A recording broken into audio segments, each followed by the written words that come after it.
8h27, on a pris un petit peu de retard. L'invité politique, c'est Marine Tondelier, dans quelques minutes, secrétaire nationale des écologistes, avant ce premier tour des législatives ce week-end. Il y a eu cette polémique ces derniers jours, depuis 48 heures ou 24 heures, après l'interview de Marine Le Pen, sur titre honorifique de chef des armées pour le président de la République.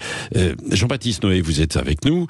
Qui dirigerait l'armée, justement, et la diplomatie française en cas de cohabitation, alors, ça reste le président de la République, c'est prévu par la Constitution, il est bien nommé chef des armées. Simplement, il n'est pas tout puissant, il ne peut pas décider de tout. Notamment, beaucoup d'éléments doivent être contresignés par le ministre des Armées ou le ministre des Affaires étrangères. La nomination des généraux dans les postes importants, la nomination des ambassadeurs. Donc, si le président veut nommer quelqu'un, mais qu'un ministre de cohabitation s'y oppose, eh bien, on est dans une situation de blocage. Le Premier ministre, alors, par rapport au président, parce que c'est lui qui actionne, entre guillemets, les crédits pour décider, qui actionne.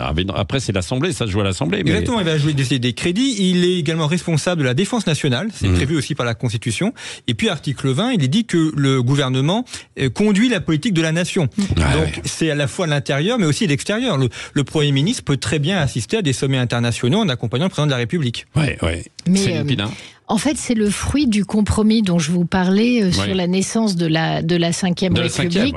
Compromis qui a été déstabilisé par l'élection au suffrage universel du président, qui fait que lorsque le président a une majorité, oui, à ce moment-là, sa puissance est réelle. Mais quand on est en période de cohabitation, j'allais dire, ce compromis originel revient, et donc vous avez tout pour créer un rapport de force, et un rapport de force qui veut entraîner un blocage au niveau de l'État.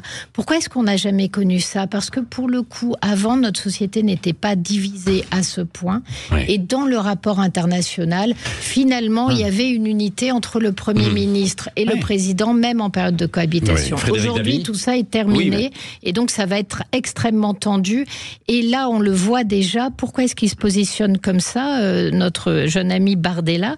Il se positionne comme ça parce qu'il va envoyer un message très clair qui est « je n'enverrai pas de troupes en Ukraine » parce qu'il pense que électoralement parlant, c'est rentable. C'est rentable, et je cite une enquête IFOP Fiducial pour Sud Radio d'il y a quelques semaines où 2/3 des Français sont défavorables à l'envoi de troupes en Ukraine. C'était 3/4 au moment de l'annonce d'Emmanuel Macron fin février. C'est vrai, quand on regarde les trois cohabitations, Chirac-Mitterrand, Mitterrand-Balladur et Chirac-Jospin, très clairement, il n'y a pas eu de dissension forte sur la politique extérieure.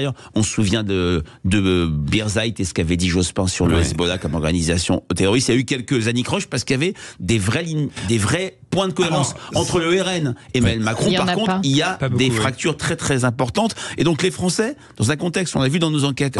Rien n'est fait. Bien sûr, je suis hypothétique. Dans un contexte où la politique extérieure intéresse beaucoup plus que par le passé, seront attentifs à cela. Oui, c'est vrai. Et en plus, c'est extrêmement compliqué parce que pour le coup, la voix de la France est extrêmement affaiblie si vous avez au sommet un affrontement entre les deux représentants. Personne ne va plus rien y comprendre. Oui, Jean-Baptiste Noé, qui décide d'envoyer, par exemple, des armes ou des troupes en Ukraine ? Alors, ça dépend. Si ce sont des armes, si elles sont données, alors là, le président peut décider seul, mais il faut que ça soit quand même contresigné par le ministre des Armées. Et l'envoi des troupes, alors ça dépend de ce que l'on veut dire. Il y a aujourd'hui des soldats français qui sont en Ukraine pour former l'armée ukrainienne. C'est le cas depuis 2022. Donc ça, c'est une décision du ministère des Armées. Si on doit envoyer l'armée pour une opération extérieure, comme François Hollande l'a fait en Afrique par exemple, le président peut le décider seul, mais il doit ensuite le faire valider par un vote à l'Assemblée. Et là, si l'Assemblée vote contre, il ne peut pas le peut pas le faire. Il y a une durée qui est de quelques jours pour faire valider l'intervention militaire. Bon, voilà. Il n'y a pas plus de temps. Bon, on va laisser passer ce premier tour des législatives qui s'annonce quand même malgré tout serré, même si c'est le RN qui semble l'emporter. Au-delà du rapport de force électorale, je mettrai deux choses en avant. La participation va être très forte. L'indicateur IFOP Fiducial donne 66%. On se rapproche de l'étiage des dernières législatives autonomes, celle de 1997 après la dissolution de Jacques Chirac. Ça serait 17 points de plus que les dernières législatives. Deuxièmement, un contexte d'inquiétude jamais vu chez les Français.